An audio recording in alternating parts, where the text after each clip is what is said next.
오늘 요한복음 강의 50번째 시간, 요한복음 11장 28절부터 37절까지 본문 말씀으로 예수님의 눈물과 사람들의 눈물이란 제목으로 같이 말씀 나누겠습니다.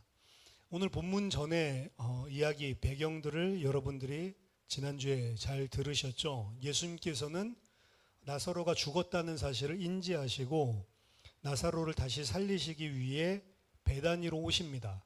그리고 예수님께서 오신다는 소식을 듣고 마르다가 아주 제가 봤을 때는 활기차고 그리고 담대한 그런 성격을 가졌다라고 이야기를 했죠. 예수님 오셨다는 소식을 듣고 마을 어귀로 달려 나왔습니다. 그리고 예수님과 함께 대화를 나누죠.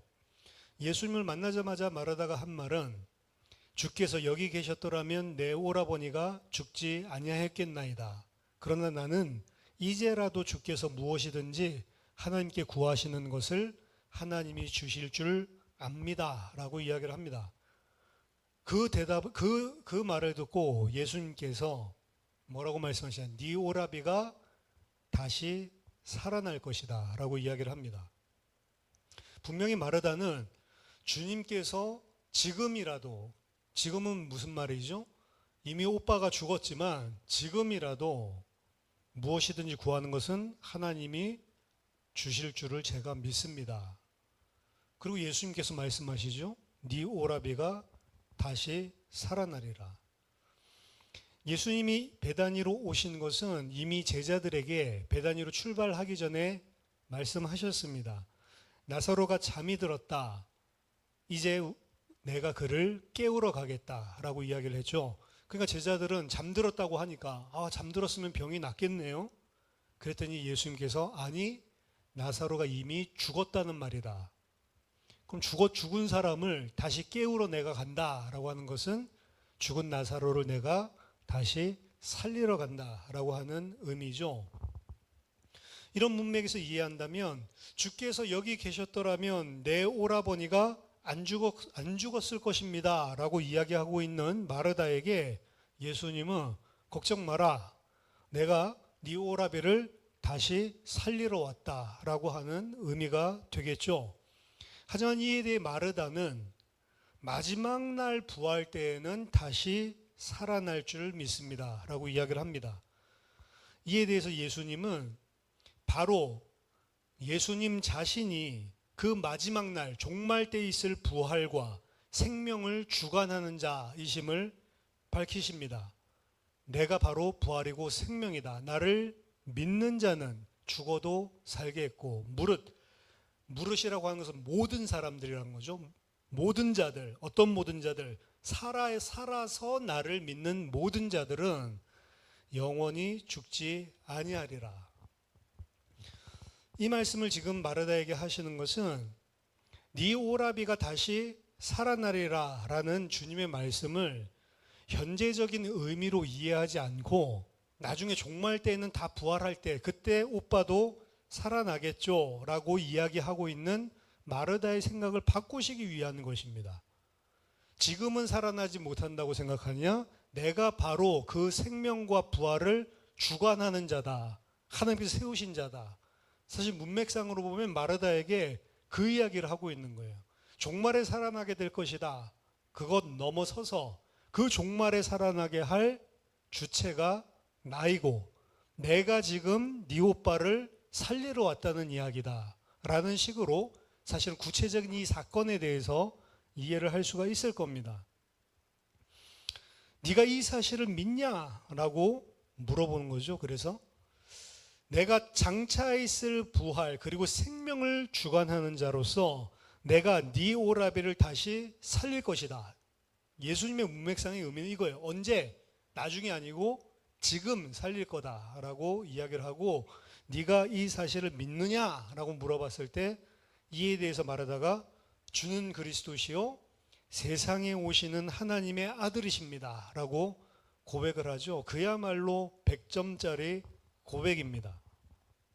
문제는 마르다는 신학적으로 예수님이 누구신지에 대해서 정확한 믿음의 고백을 했지만 과연 예수님께서 네 오라비가 다시 살아날 것이다 라고 하는 이 말씀을 현실적으로 지금 믿고 있는가 라고 하는 점입니다. 마르다는 믿음이 신학적 그리고 관념적 신앙인지 아니면 진짜로 실제적 현실적 믿음인지 오늘 본문의 그 행동을 쳐다보면 알 수가 있습니다. 일단은 정확한 고백은 맞습니다. 그런데 그게 관념적이고 신학적인 고백일 수가 있고 현실적이고 실제적인 고백이 될 수가 있다는 거죠. 근데 그건 뭐 어디에서 판가름이 나냐? 그 믿음을 고백하는 데서 판가름이 나는 게 아니고 실제 삶과 행동을 보면 판가름이 나는 겁니다. 요한복음 11장 28절 오늘 본문에 이 말을 하고, 그러니까 요 본문까지가 이어지는 거예요. 주는 그리스도시요 세상에 다시 오시는 하나님의 아들이십니다 라고 정확한 고백을 하고 돌아가서 가만히 그 자매 마리아를 불러 말하되 선생님이 오셔서 너를 부르신다 하니, 주는 그리스도시요 살아계신 하나님의 아들이십니다. 주는 그리스도시요 세상에 오시는 하나님의 아들이십니다. 베드로도 정확한 고백을 했고 마르다도 정확한 고백을 했단 말이에요. 근데 베드로도 그 고백한 이후에 그 고백이 담고 있는 진짜 하나님이 주신 믿음을 안 가지고 있음이 밝혀졌고, 마르다도 오늘 그 믿음의 고백을 했지만 실제 현실로는 안 믿는다는 게 그 다음 행동에서 드러나는 겁니다. 그 고백을 한 이후에 마르다는 가만히 비밀스럽게 사적으로 라는 의미입니다. 그 자매 마리아를 불러서 말합니다. 선생님이 오셔서 너를 부르신다. 자, 지금 마르다는 예수님이 오빠를 살릴 것이다, 다시 살릴 것이다 라는 것을 믿고 있습니까? 안 믿고 있습니까? 안 믿고 있는 겁니다. 만약 믿었다면 마리아에게 가서 이런 식의 이야기를 할 수가 없어요. 마리아에 가서 뭐라고 이야기하죠?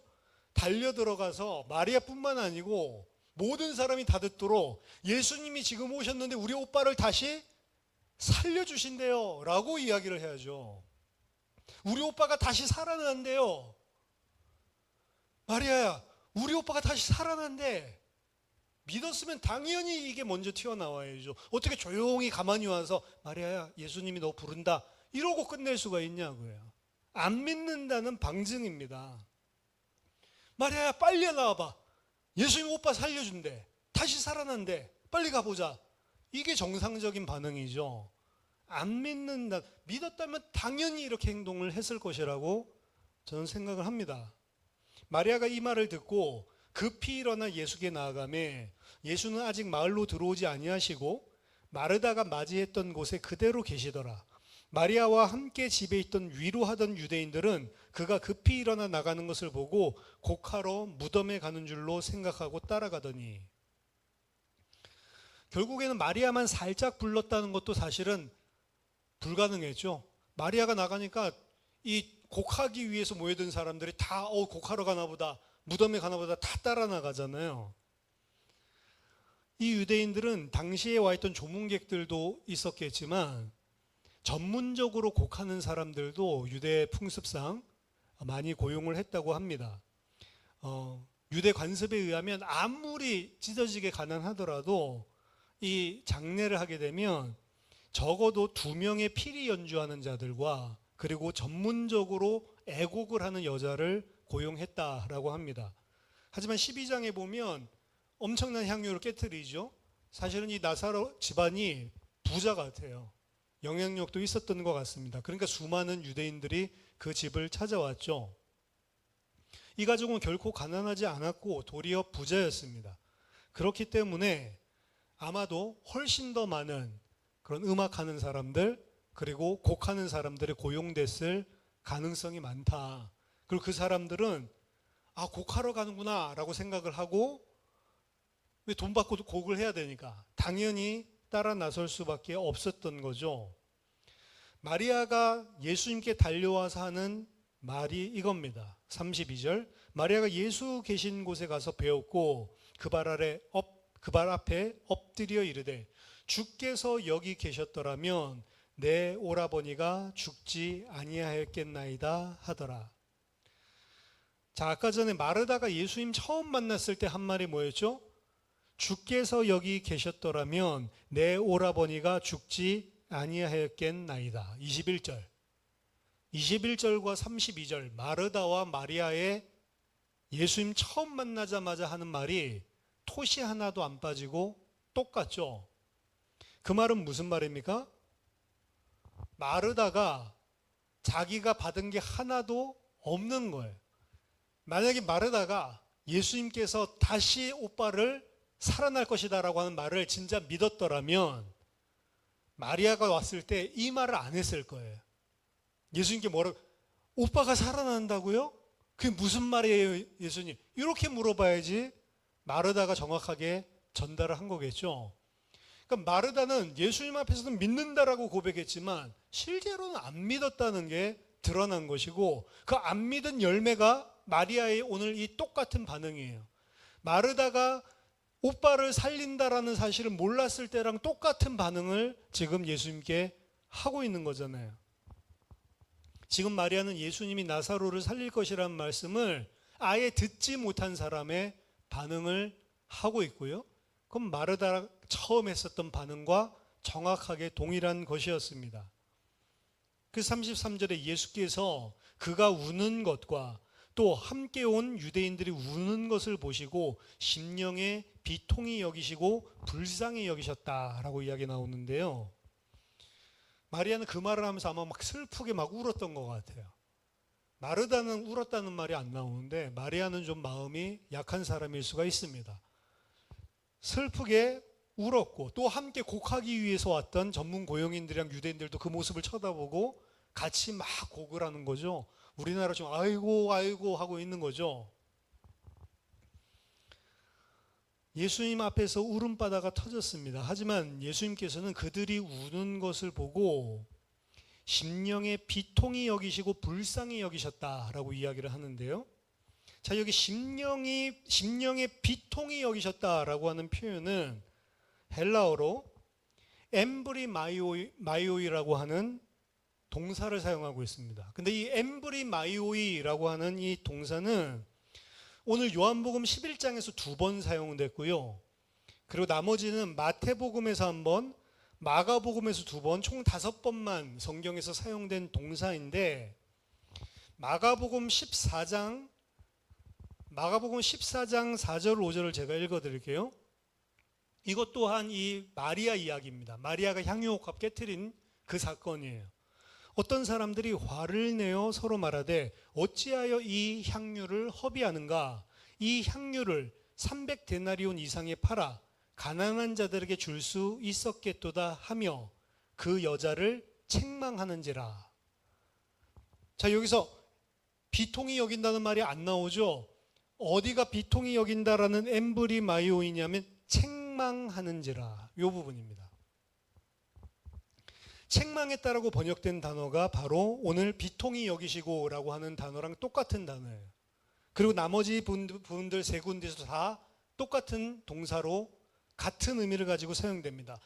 이 동사는 정확한 뜻은 비통히 여기는 게 아니고요, 분을 내어 책망한다라는 의미예요. 즉 예수님께서는 이들이 예수님 앞에 울음바다가 터지고 우는 것을 보시고 연민으로 그들을 마음에 슬퍼하신 것, 그들처럼 연민을 가지고 같이 슬퍼하셔서 막 비통히 여기고 이게 아니고요. 예수님은 그들이 우는 것을 보고 분노하시고 격분하시고 감정적인 분개를 하셨다라고 요한은 말하고 있는 겁니다. 그 다음 불쌍히 여기셨다라고 이야기를 되어 있는데 이게 타라소라고 하는 동사거든요. 타라소는 영어로는 다 이렇게 보면 be troubled, 그러니까 마음속으로 곤혹스러워하다 혹은 가슴이 답답하게 느끼시다라고 하는 의미입니다. 그러니까 지금 마리아와 유대인들이 엉엉 울고 있는 장면을 보면서 예수님은 분개를 하고 화를 내고요, 그리고 마음속에 답답해하고 있는 거예요. 그 사람들, 우는 사람들을 쳐다보면서. 이 개역개정과는 완전히 다른 의미죠. 그럼 왜 예수님께서는 화를 내시는가? 여기에 대해서 여러 가지 썰이 있는데, 먼저 첫 번째, 바렛 같은 사람은 이 자매들과 유대인들이 슬피 운 것이 예수님으로 하여금 이적을 행하도록 강행하는 분위기를 만들었다라고 생각했기 때문에 분노하셨다라고 하는 견해입니다. 하지만 이것은 옳지 않습니다. 뭐 그렇게 해석하면 굉장히 드라마틱하겠지만 사실 예수님은 이들이 강행하고 이것들보다는 이미 제자들에게 살리기 위해서 왔다라고 이야기하셨기 때문에 이들이 그 기적을 행하도록 몰아붙여서 했다, 뭐 이런 것들 하지 않는다, 이런 것들 자체가 아예 문맥상 성립이 안 되죠. 두 번째 옵션은 애곡하는 유대인들이 아까 전에 고용된 자들이 많다고 그랬죠. 이 사람들이 속으로는 슬프지 않은데 밖으로 슬픈 척 외식하고 있었기 때문이다. 이게 지금 어린아이들이 쓰는 이야기가 아니고요. 이 이유가 이 성경학자들이 주의한 것입니다. 전 너무 어처구니가 없는데 분명히 예수님은 유대인들에 대해서 외식하는 것에 대해서 지적을 하신 경우들이 많이 있습니다. 하지만 예수님은 지금 유대인들 뿐만 아니라 함께 울고 있는 마리아도 보시고 화를 내고 있기 때문에 사실은 이 근거가 희박한 것이고, 더더군다나 오늘 본문은 유대인들의 외식과는 전혀 상관이 없는 주제다. 세 번째 옵션은 이 세상에 만연된 죄와 질병, 죽음, 죄가 가져온 저주죠. 질병과 죽음이 사람들을 이렇게 처참하게 슬픔과 죽음의 고통으로 몰아넣고 있구나. 죄로 말미암아 가져온 수많은 재앙과 슬픔과 죽음, 이 처참한 현실에 대해서 분노하셨다. 그러니까 분노했다라고 하는 게 이 우는 거랑 맞지 않으니까 그럼 왜 분노하셨냐? 이 사람들 때문에 분노한 게 아니고 뭐 때문에 분노했다고요? 이 죽음 자체가 인류에 가져온 이 엄청난 재앙, 저주, 그걸 보면서 죽음이 사람들을 이렇게 괴롭히고 있구나 라고 해서 분개했다라고 하는 것입니다. 이것은 일부 맞는 얘기인 건 같아요. 왜냐하면 죽음의 문제를 결국에 예수님께서 해결하셔야 되기 때문에 일부 맞는 얘기인 것 같지만, 하지만 더 직접적인 원인은 네 번째 옵션인데요. 저는 이 네 번째가 맞다. 문맥상 네 번째는 뭐냐? 지금 이 사람들이 보여주고 있는 불신앙에 대해서 분노하고 답답해 하시는 거다. 특히 제가 봤을 때 가장 1차적인 불신앙의 대상자는 마르다라고 생각을 합니다. 왜냐? 이 사람들에게 전혀 전달된 게 없어요. 그 사이에. 마르다만 사실은 알고 있거든요. 예수님이 지금 무엇을 하기 위해서 이곳에 왔는지를. 근데 그 마르다가 마리아에게 이야기를 안 해준 것이 단초가 된 겁니다. 만약에 마리아가 그 소식을 들었고 마르다가 제대로 전달했다면 예수님 앞에 와가지고 울면서 이러고 있지 않았을 겁니다. 깜짝 놀라가지고 예수님께 반응했겠죠. 진짜입니까? 아, 주님, 제 언니가 말한 게 사실이에요. 주님이 그렇게 말씀하셨어요. 이렇게 반응을 보이고 있겠지. 예수님 여기 계셨다면 우리 오빠 안 죽었을 건데요. 그래서 엉엉 울지 않았겠죠. 그리고 애곡하는 사람들도 안 울었겠죠. 사실 마리아가 그런 반응을 보였으면. 예수님은 불신앙에 대해서 분노하고 계시다. 두 가지 측면에서 사실은 분노하고 계시는데, 일반적인 측면과 구체적인 측면으로 저는 두 개를 나눠봤습니다. 일반적인 측면은 지금 유대인이나 마리아를 보고 일반적으로 분노를 하고 있다라고 생각을 하고, 구체적인 분노는 마르다가 좀 연관되어 있고. 자, 지금 유대인이나 마리아, 이 사람들은 다 이교도들처럼, 즉 죽음 이후에 아무것도 없다는, 소망이 없는 그런 이교도들처럼 다른 이들과 똑같이 슬퍼하며 울고 있었기 때문에 분노한 것이다. 물론 사별을 하고 사랑하던 자를 잃고 나면 슬픔을 느끼는 게 너무나 당연한 것이지만, 이들이 마치 장차 부활이 없을 것처럼 지나치게 슬퍼하고 절망하는 것은 그 부활을 암묵적으로 부정하고 있는 불신앙을 하고 있기 때문이다. 유대교에도 이미 부활 사상이 있었기 때문에 마르다가 고백했잖아요. 마지막 때에는, 마지막 날에는 사람 부활할 줄 믿습니다 라고 이야기했기 때문에, 그렇기 때문에 이 사람들이 우는 거나 이 사람들이 슬퍼하는 것들이 우리로 치면 불신자랑 똑같이 하니까 그러한 불신앙에 대해서 예수님께서 화가 나셨다, 일반적으로. 그런데 과연 이런 일반적인 이유 때문에 화가 나신 것인가? 전 그렇지 않다고 생각을 합니다. 왜냐하면 여러분은 성도들 장례식장에 갔는데 믿는 가족 떠나보내고 나서 너무 슬퍼하고 있으면 화가 납니까? 화가 안 나죠. 그러니까 이 일반적인 이유 때문에라고 아까 전에는 이야기를 한 게 세 번째 옵션이랑 비슷한 거예요. 세 번째 옵션은 죽음이 가져온 결과고, 그 다음에 그 세 번째 옵션을 불신자처럼 지금 반응하고 있는 거죠. 근데 제가 봤을 때는 지금 화를 내시는 것은 더 구체적인 지금 이 사건의 상황 안에서 화를 내고 계시는 것이다. 사실 지금 예수님 앞에 울고 있는 마리아와 유대인들은 울 것이 아니고 예수님께서 나사로를 살리실 것이라고, 다시 살아날 것이다 라고 했었던 그 말씀을 듣고 예수님 앞에 다른 반응을 보였어야 될 것이었습니다. 말씀을 듣고 믿는 믿음으로 반응을 하고 오히려 슬퍼하는 것이 아니고 놀랍고 기뻐하고 소망에 가득 차서 진짜야? 라고 하는 마음을 가지고 달려 나왔어야 되는 게 원래 반응이에요. 왜? 마르다에게 이미 예수님이 그렇게 하실 것이라고 말씀하셨기 때문에. 그리고 마르다는 예수님 앞에서 진짜 신앙 고백 치고는 100% 정확한 신앙 고백을 했기 때문에. 그런데 문제는 마르다는 이 사실을 실제로 믿지 않았죠. 실제 믿었더라면 그렇게 다 전했을 건데 안 믿었기 때문에 그렇게 전하지 않았죠. 그래서 1차적으로는 누가 이 불신앙의 원인 제공자가 됐냐? 마르다입니다. 그 마르다의 불신앙에 예수님은 분노하고 화가 나시는 거예요. 그 다음 장면에 다음 주에 우리가 살펴보겠지만 예수님이 무덤을 막고 있었던 돌을 옆으로 비켜놓으라고 이야기할 때 마르다가 딱 나서서 아유 이미 나흘이 지나서 썩은 냄새 나는데요. 그거 왜 돌을 이렇게 이야기를 하죠? 마르다예요. 그러니까 예수님이 무엇 때문에 1차적으로 분개하시냐? 마르다의 불신앙 때문입니다. 그리고 2차적으로는 그 마르다와 똑같이 생각하고 있는 나머지 모든 사람들의 울음을 쳐다보고 분노하고 계시는 거죠. 그들이 가지고 있는 생각은 그 다음에 분명히 드러내고 있습니다. 34절 이르시되 그를 어디 두었느냐 이르되 주여 와서 보옵소서 하니 예수께서 눈물을 흘리시더라.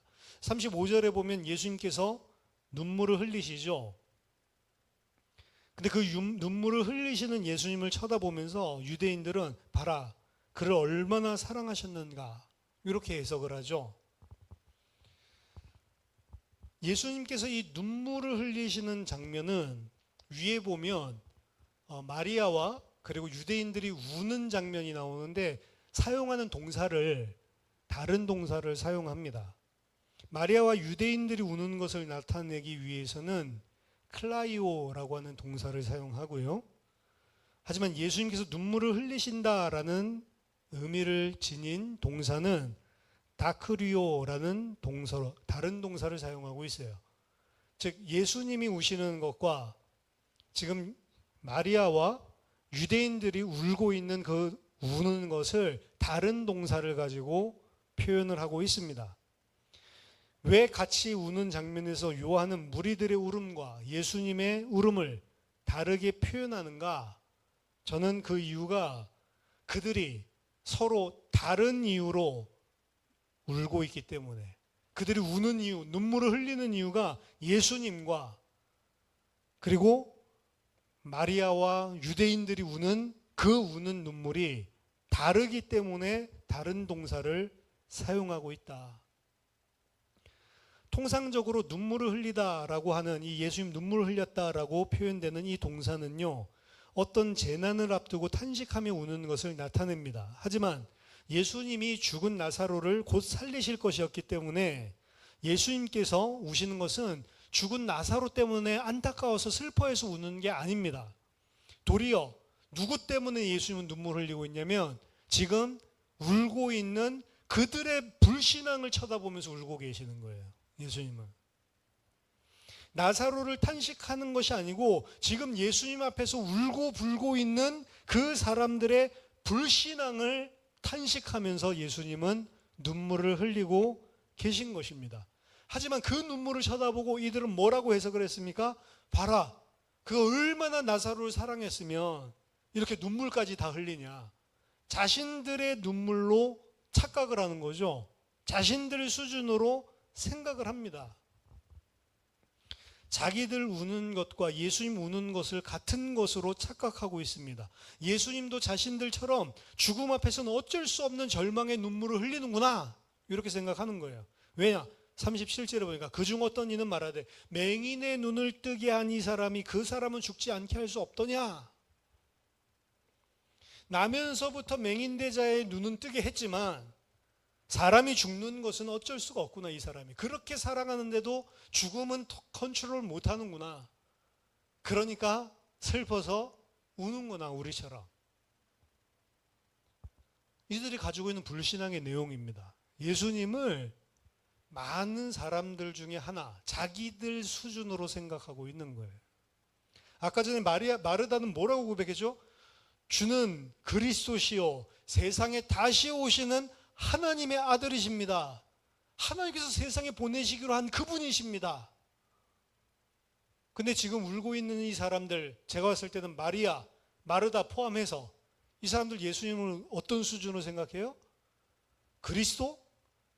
세상에 오실 하나님의 아들? 아닙니다. 자기네들 수준으로 그저 생각을 하고 있는 거죠.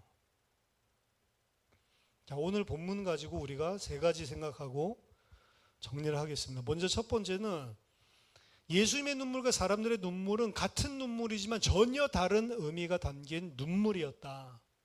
오늘 사람들은 어떻게 저렇게 사랑해가지고 눈물까지 다 흘리냐? 자기들 수준에서 생각을 했죠. 예수님은 나사로 죽으면 안타까워하시는데 살릴 수 있는 능력은 없으니까 너무 슬퍼서 우나 보다. 예수님을 자기 수준대로 생각하고 있는 거죠.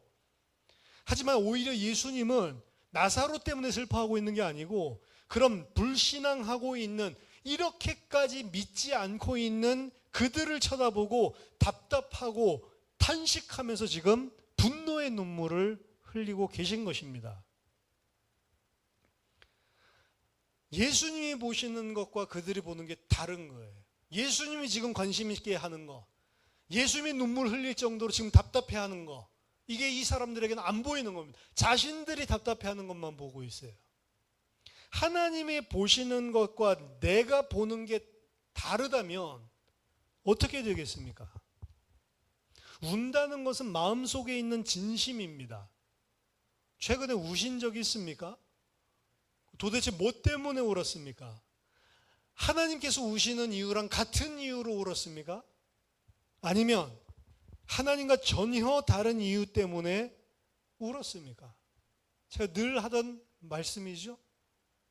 핵심 가치, 내가 무엇을 핵심적인 가치를 가지고 살아가느냐, 삶을 보면 안다. 무슨 말을 늘 하고 있는지, 무엇 때문에 우는지, 무엇 때문에 웃는지, 어디에 돈을 쓰는지 보면 그게 내 핵심 가치다.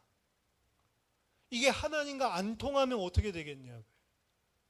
하나님과 통하게 되기를 예수 이름으로 축원합니다. 두 번째, 오늘 마르다에 의해서 볼 수 있듯이 내가 가진 믿음은 말로 되는 게 아닙니다. 결국은 행동을 통해서 드러나고 입증된다는 것. 믿음과 행위는 따로 노는 게 아닙니다. 믿음과 행위는 같은 거예요. 믿는데 행동이 믿음의 근거에서 나오는 것입니다. 불신앙도 믿음의 한 종류입니다. 내가 안 믿고 있으면 안 믿고 있다라는 행동이 삶 속에 나오게 돼 있는 거예요. 믿으면 믿고 있다는 삶이 삶 속에 나오게 돼 있는 겁니다. 믿는다고 말로는 잘 할 수 있습니다. 마르다는 말로는 완벽한 신앙 고백을 했습니다. 그는 자신이 선명한 믿음의 내용을 가졌다라고 고백을 했고, 그리고 말로 표명을 했습니다. 하지만 진짜 마르다가 가지고 있는 믿음은 그 말로 정확하게 말한 그 내용이 아니고요, 오늘의 행위를 통해서 나타나는 거예요. 마르다의 행위는 예수님을 현실적, 사실적인 문제에 대해서 전혀 믿고 있지 않음을 드러내고 있는 것입니다. 만약에 정말로 주님이 네 오라비가 살아날 것이다 라고 하는 이 말을 정말로 믿었더라면 절대로 마리아에게 이런 식으로 말을 전달할 수는 없는 거예요. 삶을 통해서 나타나는 것이 우리가 가진 믿음의 실체이다. 예수님은 이렇게 이야기를 합니다. 하나님을 섬기든 재물을 섬기든 둘 중에 하나를 섬기는 거지 둘 다 겸해서 섬길 수는 없는 것이다. 근데 우리 믿는 사람들, 믿는 사람이라고 주장하는 사람들, 많은 사람들은 하나님도 섬기고 세상의 물질도 섬기고 둘 다 섬기고 싶어요. 어떻게 보면 더 심하게 말하면 하나님을 통해서 세상의 만몬을 얻기 위해서 하는 사람도 있단 말이죠. 그거 하나님 믿는 게 아니라는 것입니다. 유대인들의 여호와 하나님께 드리는 제단 성전에 그거 가지고 하나님 응답 안 해주니까 아수르 제단을 만들었다니까요. 성전 안에다가 좁으니까 물두멍 채워버리고, 왜? 여호와 하나님께는 죄 용서해 주는 제사 지내고 물질적 축복은 누구에게 받아요? 아수르 신에게서 받고. 그럼 그게 여호와 하나님 섬기는 겁니까? 아니잖아요. 내가 진짜로 세상의 물질을 세상을 섬기는 건지 아니면 하나님을 섬기는 건지, 내 믿음이 진짜 육신에 있는 것인지 아니면 영에 있는 것인지 나 자신을 판별해야 돼요. 살펴봐야 됩니다. 그럼 내 믿음이 어디 있는지 어떻게 판별합니까? 판별식 아시죠? 중학교 수학에 나오는 2차 방정식 있는데 이 근이 2개 있는지 1개 있는지 중근을 갖는지 아니면 근을 갖지 않는지 판별식에 집어넣어 보면 됩니다. b제곱 마이너스 4의 c 그거에 보면 나와요. 0보다 큰지 0인지 0보다 작은지. 믿음은 그럼 어떻게 판별하냔 말이에요. 2차 방정식이 근을 몇 개 갖는지는 판별식 넣어보면 답 나오는데 내 믿음은 어떻게 판별을 하겠냐죠. 평상시에는 내가 믿음이 있는지 없는지 살펴봐도 모릅니다. 언제 판별식? 믿음은 판별식 그럼 없습니까? 있습니다. 그게 바로 나에게 닥치는 문제, 사건, 위기, 갈등, 이해관계 얽혀 있을 때 세상과 하나님을 선택해야 되는 중요한 선택의 기로에 서 있을 때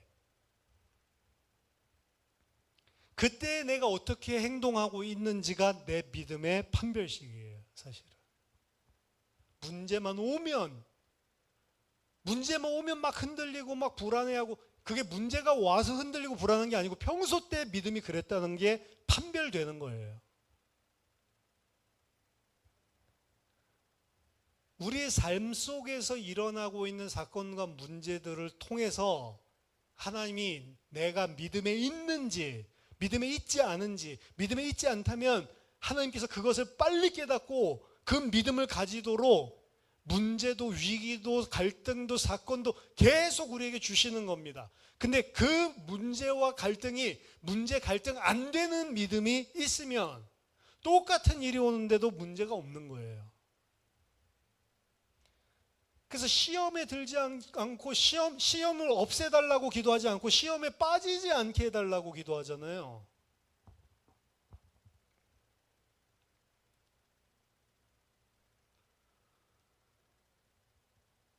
그 기도가 진짜로 나의 어떻게 보면은 문제 사건들 만날 때 내가 가지고 있는 믿음에 따라서 문제는 없어질 수도 있는 거고 계속 문제가 나에게 왜 이렇게 오지? 이렇게 볼 수도 있는 겁니다. 예를 들어서 A라고 하는 문제가 나한테 왔는데 이 판별식이에요. A라는 문제 오니까 불안하고 답답하고 두렵고 걱정되고 염려되고 이게 뭐죠? 믿음이 없다는 거예요.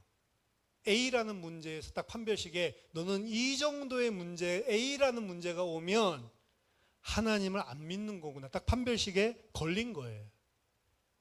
근데 그 부분에 믿음의 문제가 진짜로 믿음이 성장을 하고 그 부분에 내가 깨닫고 믿음을 가지고 그 A라는 문제를 지나가잖아요.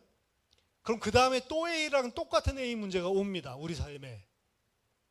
A 계속 옵니다. 근데 A가 왔을 때 또 이전이랑 똑같은 반응을 우리가 해. 그럼 아직도 내가 그 믿음을 못 가졌구나. 판별식입니다. 근데 사실 똑같은 문제가 반복되는 건데 어느 순간 A라는 문제가 왔는데 믿음으로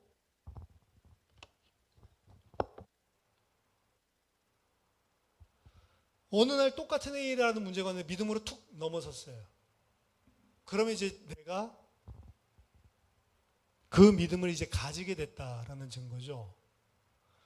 그럼 그 A라는 문제를 넘어서는 믿음을 가졌으면 그 이후에 A라는 문제가 안 오나? 똑같은 게 온다니까요. 똑같은 게 오는데 그 다음엔 똑같은 게 와도 A가 와도 나는 문제라고 생각을 안 해. 시험에 들게 하지 마옵시고 이 소리입니다. A라는 문제를 없애주세요. A라는 문제를 해결해 주세요. 이게 문제 해결의 방식이 아니란 말이에요. A라는 문제가 더 이상 나한테 문제가 되지 않는 믿음이 자라는 게 핵심이란 말이죠. 소리가 왔다 갔다 하는 것 같은데. 그 믿음의 판별식을 통해서 정말로 내가 믿음이 있는지 없는지, 내가 어떻게 행동하는지를 쳐다보고, 그리고 내가 진짜 믿음을 가지고 있는지 없는지를 계속 나를 살펴봐야 된다는 거예요. 마지막 세 번째입니다. 다시 한번 요한복음에서 강조하고 있는 포인트인데요. 표적이나 이적을 보고 믿는 믿음은 진짜 믿음이 절대로 될 수 없다는 것입니다. 예수님은 이미 오늘 이제 나사로를 살리시는 그 표적을 보여주시기에 앞서서 요한복음에서 이미 6번의 표적을 보여주셨습니다. 그 6번의 표적들 또한 사람으로서는 절대로 할 수 없는 것들이었어요. 물을 포도주로 만드시고 오병이어 말씀만으로 멀리 떨어져 있는 왕의 신하를 살리시는, 죽을 병자를 살리시는 것, 물 위를 걸으시고 38년 된 병자를 고치시고 나면서부터 맹인된 자를 고치시고, 이게 이제 6가지 표적인데, 그리고 7번째로 나사로를 살리는 거죠. 그런데 앞에 그 모든 것을 이 유대인들은 이미 들어서 혹은 봐서 알고 있습니다.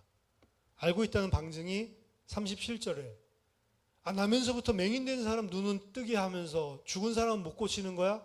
이 이야기를 하잖아요. 즉 이 사람들은 그 모든 것을 듣고 알고 있어도 사실은 그들이 고작 한다는 말이 이런 말밖에 안 되는 것입니다. 즉 이러한 이적과 기사를 보고도 그들은 불신앙하고 있음이 여실하게 드러난 것입니다. 무엇에 대한 불신앙? 예수님이 누구신지에 대한 불신앙. 그러면 이들이 나사로를 살리시는 것을 보면 다 믿게 되냐? 물론 11장 오늘 본문 뒤를 보면 많은 유대인들이 이로 말미암아 믿게 되었다라고 이야기를 합니다. 하지만 그들의 믿음은 예수님의 말씀에 근거한 믿음이 아니고 어떤 능력이 나타나고 표적이 나타났기 때문에 믿는 믿음, 어떤 하나님의 능력이나 표적이나 이사에 의존한 믿음이었단 말이죠. 그러한 믿음은 요한복음에서 일관적으로 이야기합니다. 아주 불안정하고 연약한 것이고, 그리고 심지어는 가짜 믿음이다 라고까지 이야기를 하고 있습니다. 그렇기 때문에 그들은 나사로를 살렸을 때 믿은 것 같지만 또 다른 표적과 새로운 이적을 요구하게 되어 있는 거예요. 그게 신비주의에서 하고 있는 짓입니다. 하나님을 그거 가지고 체험했다고 계속 그런 체험을 하지 않으면 불안해하기 시작을 한단 말이에요. 그러한 요구에 충족이 전혀 없다. 그럼 그들은 시들해집니다. 분명히 기억해야 됩니다. 예수님이 하신 말씀에 의거하지 않고 어떠한 능력의 나타남에 의지하려는 믿음, 이것도 불신앙의 한 종류라는 걸 기억해야 됩니다. 그게 믿음이 아니에요. 불신앙입니다. 공교롭게도 이 나사로라고 하는 인물은 오늘 본문이랑, 그러니까 오늘 본문에서 이야기하는 베다니에 살고 있는 이 나사로랑, 그리고 누가복음 16장에 등장한 거지 나사로, 둘이 이름이 같거든요. 이 두 사람이 동일 인물이냐라고 하는 그런 재밌는 추론들이 있습니다. 그 나사로가 이 나사로인지는 밝히고 있지 않지만 성경에서 나사로라는 이름을 가진 자는 오늘 베다니의 나사로, 그리고 거지로 살다가 죽어서 아브라함의 품에 안긴 그 나사로 둘만 등장을 합니다. 아니, 오늘 이 베다니에 사는 나사로는 알려진 부잣집이었는데 누가복음 16장에 나오는 나사로는 거지인데요. 여기에 대해서도 할 얘기가 많지만 간단히 한마디만 이야기를 하면, 이 땅의 부자 중에서도 영적으로 가난한 자가 있고요. 그리고 이 땅에서 물질적으로, 육신적으로 가난한 사람들 중에서도 영적으로 부자가 있다는 사실을 아시면 됩니다. 부자라고 다 영적으로 부자고 가난하다고 다 영적으로 가난한 게 아니에요. 아무튼 거기에서 아브라함, 만국의 아버지, 이건 아브라함 말한 게 아니고 하나님을 말하는 겁니다. 하나님 품 안에 죽은 나사로가 있죠. 그걸 쳐다보고 죽었던 그 부자가 그 죽은 나사로를 좀 보내서, 다시 세상으로 보내서 세상에 살고 있는 내 형제들에게 말을 해서 지금 좀 이쪽으로 오지 않도록 해주시면 안 되겠습니까? 요청을 합니다. 누가복음 16장 28절 31절 보면 부자가 이야기합니다. 내 형제 5이 있으니 그들에게 증언하게 하여 그들로 이 고통받는 곳에 오지 않게 하소서. 아브라함이 이르되 그들에게 모세와 선지자들이 있으니, 모세와 선지자들은 성경책을 말하는 겁니다. 모세와 선지자들이 있으니 그들에게 들을지니라. 이르되 그렇지 아니하니이다. 아버지 아브라함이여, 만일 죽은 자에게서 그들에게 가는 자가 있으면 회개하리이다. 이르되 모세와 선지자들, 성경 말씀에서 듣지 아니하면 비록 죽은 자 가운데서 살아나는 자가 있을지라도 권함을 받지 아니하리라 하였다 하시니라. 요한복음 11장은 사실 이 사실이 여지없이 증명되는 본문입니다.